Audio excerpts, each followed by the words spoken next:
Voilà, on a vu comment mesurer une masse et comment mesurer un volume. Les deux expériences suivantes, c'est vous qui allez les faire. Et vous me ferez un petit compte-rendu avec la fiche que je vous aurai mis en pièce jointe. L'expérience d'après consiste à essayer de faire une relation entre la masse et le volume de l'eau. On peut essayer de voir quelle est la masse d'un certain volume d'eau si je fais varier ce volume.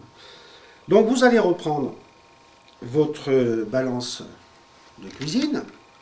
Hein, j'espère que les mamans ne m'en voudront pas.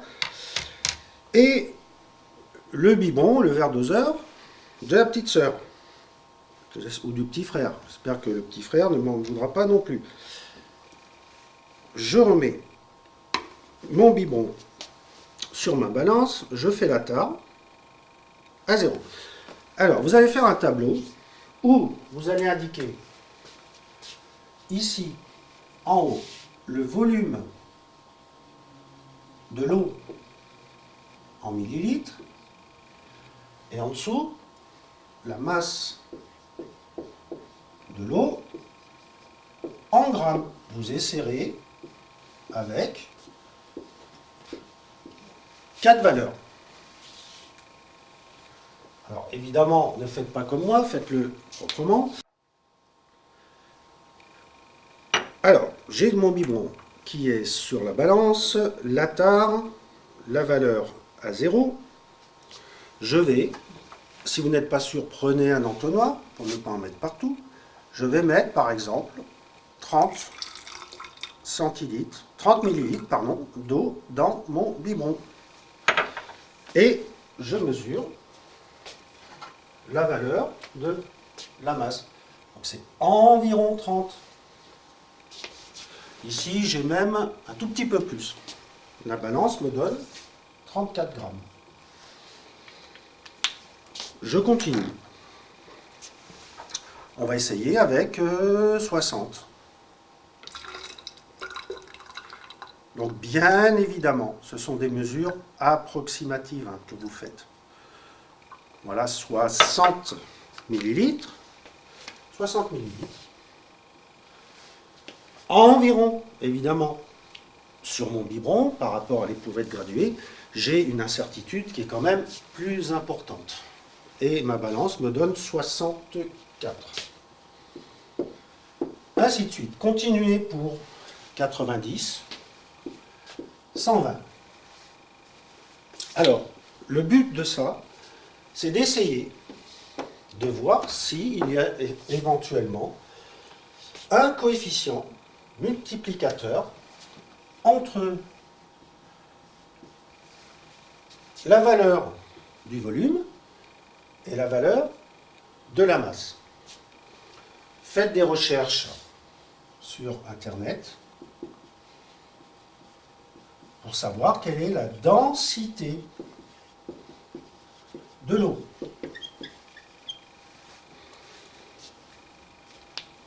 Okay. On a dit tout à l'heure que 1 décimètre cube d'eau c'était 1 litre, et 1 litre d'eau, tout le monde sait que ça fait 1 kilogramme. Donc voilà comment vous devez présenter vos résultats. Je vous répète encore une fois que ce sont des valeurs approximatives par rapport aux incertitudes de nos mesures.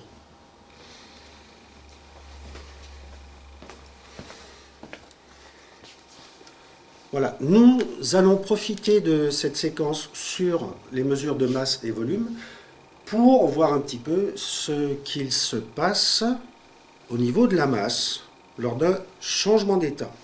Vous vous souvenez des changements d'état, l'état solide à l'état liquide à l'état gazeux, et inversement. On a quelque chose de très simple, c'est l'eau. C'est-à-dire l'eau à l'état solide, la glace, l'eau à l'état liquide, l'eau liquide.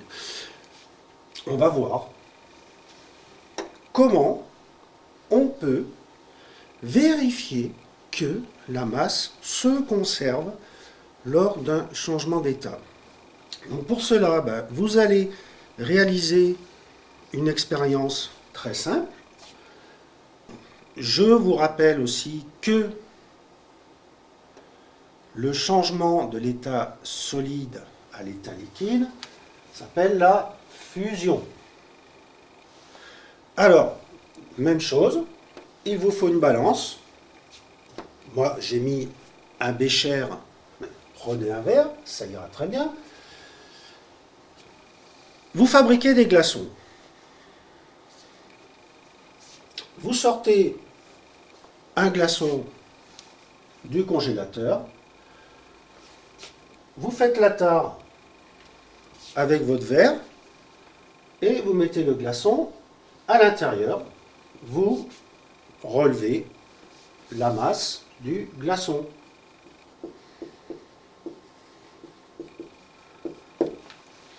Ne chauffez pas, ce n'est pas la peine. Si vous chauffez, vous risquez d'avoir une vaporisation, c'est-à-dire une perte d'eau sous forme gazeuse. Laissez fondre le glaçon, observez la masse, ensuite dans le bécher.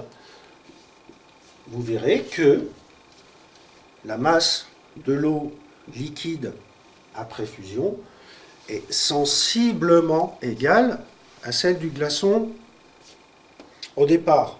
Vous allez avoir des petites incertitudes par rapport à votre manipulation. On n'est jamais très précis. Vous allez avoir des incertitudes aussi par rapport à une petite évaporation de l'eau. Pas vaporisation, évaporation. Vous en tirez des conclusions avec les schémas. Donc voilà, j'espère que tout le monde a compris un petit peu ce que j'attends de vous. J'espère que vous avez tous le matériel chez vous aussi pour réaliser ces petites expériences. Une balance, un biberon, un verre doseur, voilà. Et que vous allez comprendre ce qu'est une masse, ce qu'est un volume et comment on les mesure. Voilà. Évidemment, vous allez me dire, c'est facile. Non, c'est pas si facile que ça. Il faut bien comprendre la façon de procéder et bien assimiler le fait qu'il y a des incertitudes sur les mesures que nous avons faites. Voilà. Tout le monde. Alexis, arrête de faire le clown, s'il te plaît. Kylian. Ben non, j'ai personne dans la salle. Tant pis. Bon, on se dit à la prochaine fois. Prenez bien soin de vous. Ne sortez pas pour rien. Et puis j'espère qu'on se retrouve bientôt, mais tous ensemble.